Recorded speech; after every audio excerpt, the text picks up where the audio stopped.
tayo ng ang aming vegetable kangkong. Whole wheat bread. Yan natin, oh.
Kiss mama.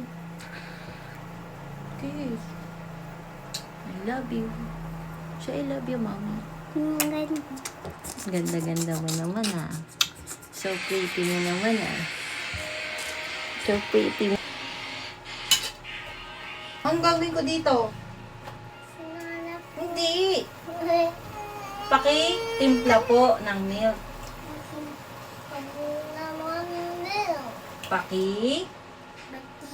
Timpla po ng milk. Please. Mommy. With kiss. With kiss. And hug. With I love you. With I love you. I love you. Siyempre, titipla ko yan. Love ko yan. Anong sasabihin mo? Anong sasabihin? Kiss.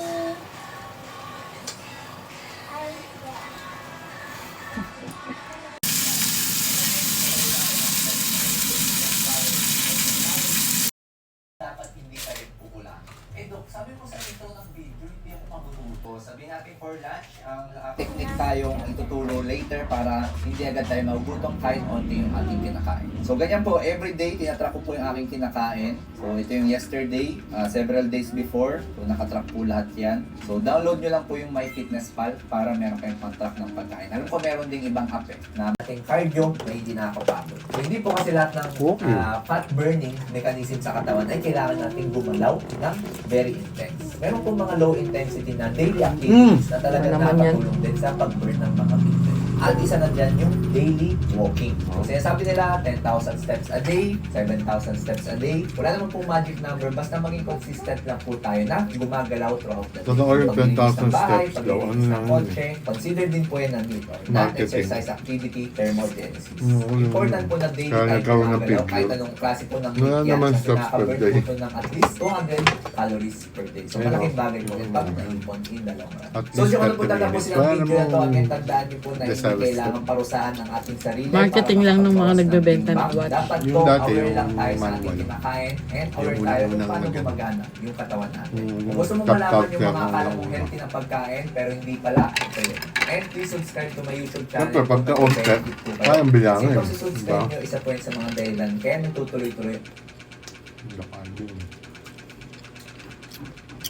Parang bait-bait ni Doc Alvin, eh, no? Nakita mo yan, may scandal. Kung sabi ng Doc Alvin, ay Mantot na rin ang bukok. Hindi ko nga parang bait-bait, eh, no?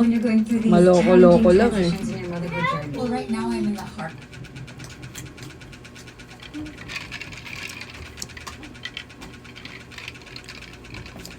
ng super napakabilis na Ganyan. matatamis. Ako, Halos kasi rin alam mo kaya yung nagpunta tingin. doon at inalam natin kung paano ba and gaano ba ka-technical ang pagtatanim ng pinya. Ito yung portion pa lang ng plantation ng mga pinya dito sa buong Bukidnon. Ayan, kung makikita nyo, lahat ng green na yan, lahat yan yung crown ng mga pinya. Lahat ng nakikita ng mata ko, Pumunta pa talaga siya nakikita dun. doon merong mga pinya. Hindi, baka naman, napunta siya dyan, tapos ginawa niya na namin siya.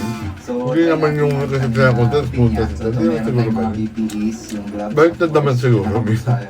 Meron tayong parang ipon. Naisipan niya ng content. Ganito na. Oo, nagpunta siya dyan. Ganun talaga siya siguro pinuntahan. Tapos, Diba?